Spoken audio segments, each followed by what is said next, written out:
Hey everyone, this is TJ here and welcome to my YouTube channel English Guru. Learn to speak English with TJ.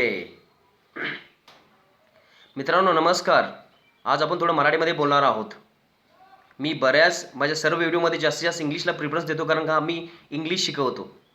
जर मी English शिकवत असताना जर मी मराठीमध्ये जास्त बोलत असेल तो मराठीचा क्लास होईल मग इंग्लिशचा नाही. त्यामुळे मला जास्तीत जास्त इंग्लिशमध्येच बोलावं लागतं आणि दॅट इज इफेक्टिव्ह. ते इफेक्टिव्ह पण आहे.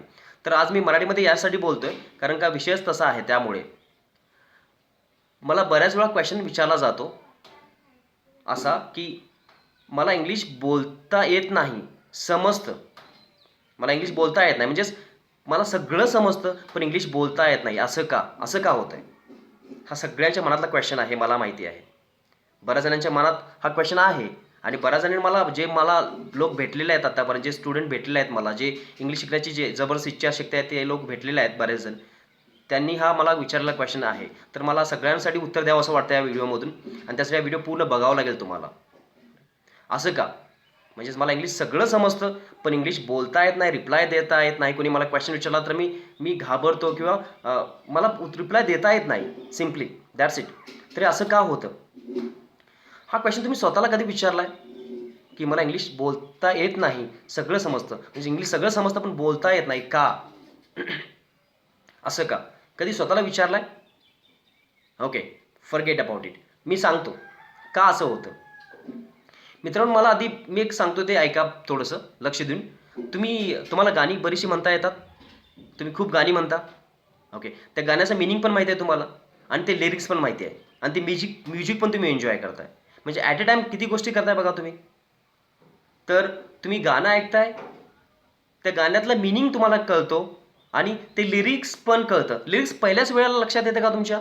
पहिल्याच वेळेला तुम्हाला ते यायला सुरू होतं का? नाही. तर तुम्ही ते बऱ्याच वेळा ऐकता, त्यामुळे तुम्हाला लिरिक्स म्हणजे काय, जे शब्द आहेत त्या गाण्यामधले ते, म्हणजे म्हणून तर तुम्ही गाणं म्हणता. फक्त मिनिंग घेऊन तुम्ही गाणं म्हणू शकाल का? नाही. नो वे, नो वे. म्हणजेच गाणं ऐकताना त्या गाण्याचा भाव म्हणजेच मीनिंग आपल्याला लक्षात येतो. कोणतंही गाणं, ते मराठीमध्ये असू देत, हिंदीमध्ये असू देत, इन एनी लँग्वेज, ते आपल्याला त्याचा मिनिंग कळतो. त्याचबरोबर त्याचं वर्डिंग पण आपल्याला लक्षात राहतं आणि म्हणून आपण गाणं म्हणतो, आपण गुणगुणतो बघा गाणं. वर्डिंग गुणगुणतो, राईट? मिनिंग गुणगुणतो का? नाही. मिनिंग ऑलरेडी आपल्याला माहिती आहे त्याचं आणि फक्त आपण वर्डिंग गुणगुणतो. तसंच आहे मित्रांनो, आपण इंग्लिश करताना आपल्यात एक सगळ्यात मोठा प्रॉब्लेम हा आहे, फक्त आणि फक्त आपण इंग्लिश समजा एखादा व्यक्ती आपल्यासमोर इंग्लिश बोलत असेल किंवा एखादं स्पीच तुम्ही ऐकत असाल, एखादा व्हिडिओ तुम्ही बघत असाल, राईट, तर त्यामध्ये तुम्ही काय करता, त्याचा मीनिंग घेण्याचा प्रयत्न करता. फक्त just you go to the meaning, that's it. Meaning, फक्त मीनिंग घेता. तुम्ही फोकस करत नाही की ते वर्डिंग काय आहेत, सेंटेन्स काय आहे. त्याला फ्रेज म्हणतात इंग्लिशमध्ये. फ्रेजेस काय आहेत? फ्रेजेस म्हणजेच काय, तर तीन चार शब्द मिळून झालेलं वाक्य, दॅट्स इट, फ्रेज. त्याच्या बऱ्याचशा कॉमन फ्रेजेस आहेत, कॉमन व्हेरी सिम्पल फ्रेजेस. त्या फ्रेजेस जर तुम्हाला आल्या, क्लिअरली म्हणतो मी, क्लिअरली फ्रेजेस जर आल्या, तर तुम्हाला इंग्लिश नक्की बोलता येणार, रिप्लाय पण देता येणार. पण आपल्याला तसं होत नाही. आपण फक्त मिनिंग घेतो आणि त्या वर्डिंगकडे लक्ष देत नाही, त्या फ्रेजेसकडे लक्ष देत नाही. आपल्याला महत्त्वाचं मिनिंग तर समजतोच आपल्याला, पण त्या फ्रेजेसकडे पण लक्ष द्यावं लागेल आपल्याला. त्या फ्रेजेस आल्या पाहिजेत, बऱ्याचशा फ्रेजेस आल्या पाहिजेत आपल्याला, दॅट्स इट. त्या फ्रेजेस बरोबर आणखीन काय आलं पाहिजे तुम्हाला सांगतो. इंटोनेशन म्हणजेच तुम्ही काय म्हणाल आता, मराठीमध्ये चढ उतार म्हणतो बघा आपण. चढ उतार म्हणजेच कुठल्या वर्डवर काय अप्स अँड डाऊन्स म्हटलं जातं इंग्लिशमध्ये. तर एखादा कोणी क्वेश्चन विचारत असेल तर त्यामध्ये अप्स अँड डाऊन्स आहेत का, त्यामध्ये फिलिंग्स आहेत का, क्वेश्चनच्या फिलिंग्स आहेत का, अँसरच्या फिलिंग्स आहेत का, निगेटिव्ह आन्सर देतो त्याच्या फिलिंग्स आहेत का, फिलिंग्सवर फोकस करावं लागेल. या गोष्टीकडे पण तुम्हाला लक्ष द्यावं लागेल इंग्लिश बोलताना किंवा इंग्लिश ऐकताना. म्हणजे आपल्याला सगळ्यात महत्त्वाचं काय करावं लागेल, तर आपल्याला इंग्लिशच्या मिनिंग घेत असताना आपल्याला फ्रेजेस पण शिकाव्या लागतील. Phrases, sentences, right. कसा क्वेश्चन केला जातो, काय वर्डिंग आहे क्वेश्चनचं. Meaning is not enough. Meaning तर पटकन लक्षात येतो, फक्त हाच प्रॉब्लेम तुमचा आहे. म्हणजे क्वेश्चन काय विचारला पाहिजे हे जर आपल्याला कळालं, that's it, that is the wording, the phrase for question. अँसरसाठी काय फ्रेज आहे, राईट. पॉझिटिव्ह अँसरसाठी काय फ्रेज आहे, जेव्हा तुमच्या लक्षात येईल क्लिअरली, तेव्हा तुम्हाला काहीच प्रॉब्लेम नाही येणार. आता हाच तुमचा प्रॉब्लेम आहे. Just you have the problem is that तुम्ही जे आता ऐकताय त्याचा फक्त मिनिंग घेताय म्हणून तुम्हाला ते सगळं समजतं. तुमचं meaning as per the meaning concern you are very okay with English, but when it comes to talk, no, you feel zero. So that what I said it is very useful I feel. म्हणजेच आपल्याला काय करावं लागेल, फ्रेजेसकडे पण लक्ष द्यावं लागेल. Phrases, sentences, question कसा विचारला जातो, क्वेश्चन डिरेक्टली. फॉर एक्झाम्पल बघा, मी एक एक्झाम्पल सांगतो मराठीमध्ये काय इंटोनेशन असतं. इंटोनेशन म्हणजे तुम्हाला कळेल, मराठीमध्ये एक्झॅक्टली वर्ड मला माहीत नाही, बट कळेल तुम्हाला. तुम्ही जेवलात का, क्वेश्चनचा इंटोनेशन आहे ना, तुम्ही नक्कीच उत्तर देणार आहे सर. तुम्ही जेवलात का, हो किंवा नाही म्हणणार नक्कीच, कारण ते क्वेश्चनच असा इंटोनेशनमध्ये विचारलेला आहे, ट्युनिंगमध्ये विचारलं आहे, ज्याचं उत्तर आपण दिलंच पाहिजे. जर तुम्हाला असं क्वेश्चन विचारला, तुम्ही जेवलात, तुम्ही जेवलात, बघा साऊंड समथिंग डिफरंट. इंटोनेशन काय नाही आहे, ते उत्तर दिलं पाहिजे असं नाही वाटत actually. So this what you have to capture while learning English शिकताना. या गोष्टीवर तुम्हाला फोकस करावं लागेल जास्तीत जास्त. तर सगळ्यात महत्त्वाचं मी काय सांगितलं बघा, जेव्हा तुम्ही इंग्लिश ऐकताय, व्हिडिओज बघताय, आणि माझे बरेचसे व्हिडिओज यूट्यूबचे सगळे इंग्लिशमध्ये आहेत, तुम्ही ते सगळे व्हिडिओज बघावेत असं मला वाटतं. कारण का मी इंग्लिश शिकवतो, तर माझं सगळं स्पीच इंग्लिशमध्ये असणं गरजेचं आहे. आणि जर मी जास्त मराठीमध्ये आज जो बोलतो हे फक्त तुम्हाला सगळ्यांच्या प्रश्नाचं उत्तर देण्याचा प्रयत्न केला आहे मी ॲक्च्युली इथे, त्यामुळे मी मराठीमध्ये बोलतो. जर हा व्हिडिओ तुम्ही बघितला तुमच्या लक्षात येईल, माझे व्हिडिओ सगळे शक्यतो English, maximum 90 to 95% in English. So if you go to the videos, it will be very useful, because you will get common phrases there. जे आता मी बोललो कॉमन, काही कॉमन फ्रेजेस आहेत बोलताना, राईट, ज्या डेली वापरल्या जातात.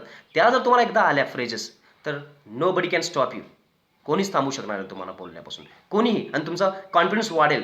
जे आपल्याला क्वेश्चन काय विचारलं पाहिजेत, आन्सर काय दिलं पाहिजेत, वर्डिंग जर का आलं त्यातलं, दॅट्स इट, संपलं. हाच तुम्हाला एक भाग आहे तुमच्या मनातला, तो त्याच्यावर तुम्हाला विचार करावा लागेल. आणि मी जे सांगितलं ते तुम्हाला फॉलो करावं लागेल. जर तुम्ही ते फॉलो केलात, तर सगळ्यात चांगली गोष्ट म्हणजे काय, तुम्हाला बोलताना की बोलता येईल, रिप्लाय देता येईल, आणि तुमचा कॉन्फिडन्स वाढेल. तुम्हाला करेक्ट काय आणि रॉंग काय हे पण कळेल.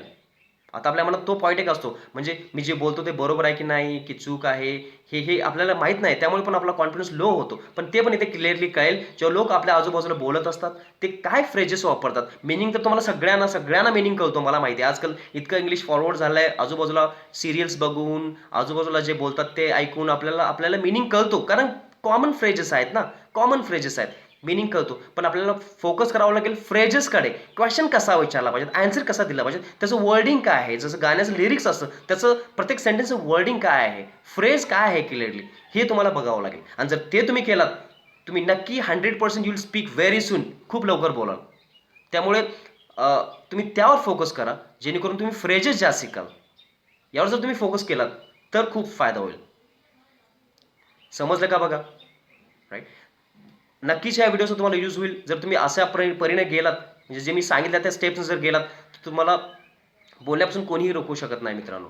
त्यामुळे प्लीज तुम्ही काय करा, फ्रेजेसवर जास्त फोकस करा, सेंटेन्सेस घ्या, आणि असं एका बेसिक जे आहेत, ज्या बेसिक फ्रेजेस आहेत त्या अगोदर शिका. ॲडव्हान्स तुम्ही नंतर पोहोचाल, एकदा बेसिक तर येऊ देत. बेसिक आल्यानंतर तुम्हाला तुमचा कॉन्फिडन्स वाढेल ऑटोमॅटिकली, आणि तुम्हाला बोलताना खूप फायदा होईल त्याचा. कॉन्फिडन्स वाढेल आणि तुम्ही कॉन्फिडेंटली बोलाल कोणाशीही बोलताना. त्यामुळे फोकस करा. मिनिंग बरोबरच तुम्हाला फ्रेजकडे पण जावं लागेल, सेंटेन्सकडे पण. सेंटेन्स, एखादा व्यक्ती बोललाय, हॅव यू हॅड डिनर, असं कोणी विचारलंय, हॅव यू हॅड डिनर, तर आपल्याला कळतं की त्याने डिनरबद्दल काहीतरी विचारलंय, त्यामुळे आपण येस नो एवढंच म्हणतो. पण तो क्वेश्चन परत विचारताना आपल्याला लक्षात येत नाही की त्याचं वर्डिंग काय आहे. हॅव यू हॅड डिनर, हे तुम्हाला ह्याच्यावर फोकस करावं लागेल. This is the phrase, this is the question, this is the wording. Have you had dinner, did you take tea, did you take tea. बघा, आपल्याला हे कळतं की त्यानं तुम्ही चहा घेतला का, हे मिनिंग कळालं आपल्याला, पण फ्रेज लक्षात राहत नाही मित्रांनो आपल्याला. त्यावर तुम्हाला फोकस करावं लागेल. So guys, focus on that and try to go through emotions. Emotion कोणत्या वापरलेत बघा, फेस एक्सप्रेशन काय वापरलेत बघा त्यामध्ये, त्या व्यक्तीनं, समोरचे जे आपली व्यक्ती बोलते. आणि तुम्ही जेव्हा ऐकायला सुरू कराल, जे म्हणजे ती गोष्ट लिरिक्स येण्यासाठी, फ्रेजेस येण्यासाठी तुम्हाला काय करावं लागेल, तर तुम्ही एखादा व्हिडिओ बघता, तर तो व्हिडिओ तुम्हाला सतत बघावं, 2-4 वेळा बघावं लागेल, रिपीट करावं लागेल, जेणेकरून मिनिंग तर क्लिअर होतोच. 1-2 व्हिडिओ 2 वेळा बघितल्यानंतर तुमच्या फ्रेजेस पण क्लिअर होतील, आणि त्यातल्या फिलिंग्स पण तुम्हाला कळतील. आणि आपला ब्रेन ऑटोमॅटिक असतो, ब्रेन आपल्या बऱ्याचशा गोष्टी शिकतो. तुम्ही करत चाला, बस तुम्हाला रिझल्ट मिळत जाईल. आणि शक्यतो माझे व्हिडिओज बघा, ज्यामध्ये बऱ्याच वेळा मी इंग्लिश वापरतो, आणि मी खूप सिम्पल लँग्वेज वापरतो. कारण का, जेणेकरून तुम्हाला ते समजेल, मिनिंग आला तर तुम्हाला त्या फ्रेजेस पण कळतील 1-2 व्हिडिओ बघितल्यानंतर. तर मित्रांनो, हा व्हिडिओ तुम्हाला कसा आवडला ते तुम्ही कमेंटमध्ये सांगा आणि हा व्हिडिओ शेअर करा आणि माझं चॅनल पण सबस्क्राईब करा. Thank you. Bye bye. Take care. Bye.